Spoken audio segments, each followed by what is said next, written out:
नमस्कार, संगीताज रेसिपीमध्ये आपलं स्वागत आहे।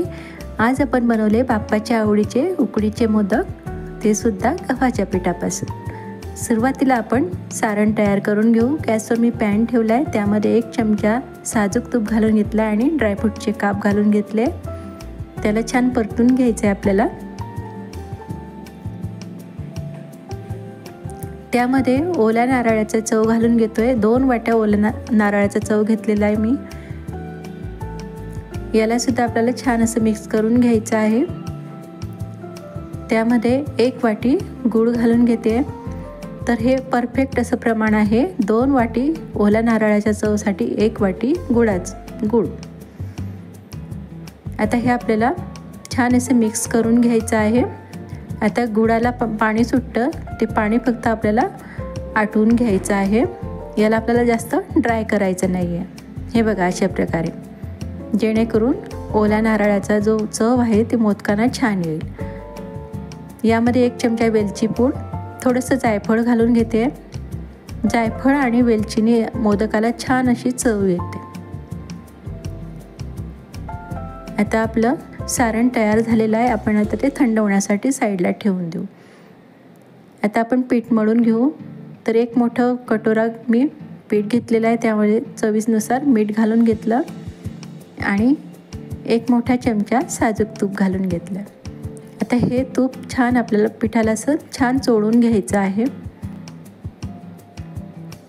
आणि थोडं थोडं पाणी घालत आपल्याला पीठ मळून घ्यायचं आहे।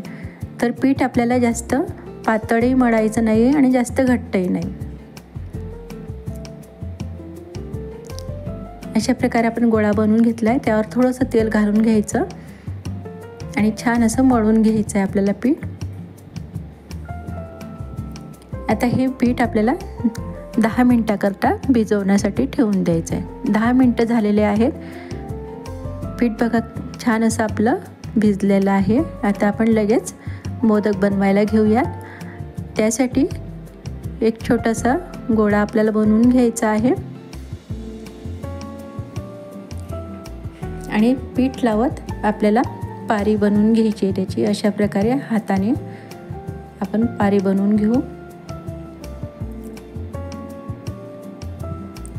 आणि आता आपल्याला याच्या कड्या करून घ्यायच्या आहे। तर तर्जनी आतमध्ये आणि अंगठा आणि मध्यमाने अशा प्रकारे कड्या करून घ्यायच्या आहेत। तुम्हाला जितक्या कड्या जमतील तेवढ्या तुम्ही कड्या करून घेऊ शकता। तर चिकटू नये म्हणून असं पीठ लावून घ्यायचं हातांना आणि कड्या करून घ्यायच्या। यामध्ये आता सारणाचा गोळा घालून घ्यायचा आणि हलक्या हाताने असे दाबत फिरवत अशा प्रकारे मोदक बनवून घ्यायचा।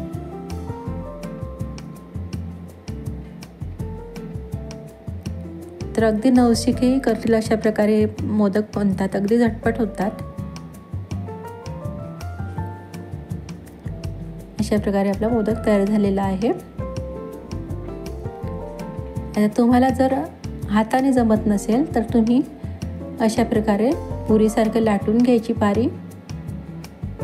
तर पुरी जास्त पातळी करायची नाही आणि जास्त जाडही नाही, अशा प्रकारे। हे बघा, आता याची सुद्धा आपण अशा कड्या करून घ्यायच्या। व्हिडिओत दाखवल्याप्रमाणे तुम्ही करू शकता।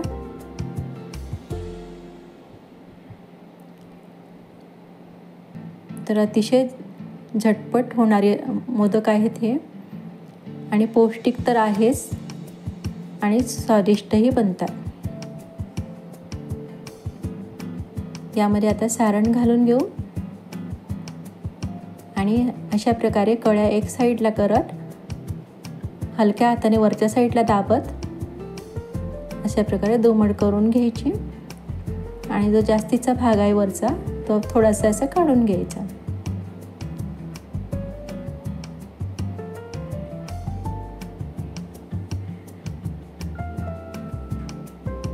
हे बघा, अशा प्रकारे आपला मोदक तयार झालेला आहे।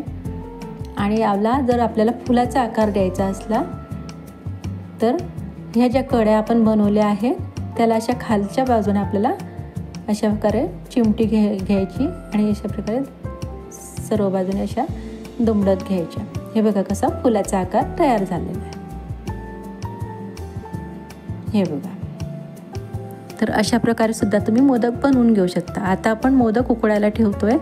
तर पाणी मी कढईमध्ये उकळायला ठेवलं होतं, त्यामध्ये आपण आता चाळणी ठेवून घेतली। चाळणीला मी तेल लावून घेतलेलं आहे, त्यामध्ये सर्व मोदक आपण आता वाफवायला ठेवून देऊ। आता झाकण ठेवून याला 10 मिनटं वाफवायला आपण ठेवलं होतं। 10 मिनटं झालेले आहेत आणि मोदक बघा किती सुंदर आपले वाफून झालेले आहेत। अतिशय स्वादिष्ट आणि पौष्टिक असे मोदक तयार झालेले आहेत। नक्की करून बघा आणि आवडल्यास व्हिडिओला लाईक, कमेंट, शेअर करायला विसरू नका। धन्यवाद।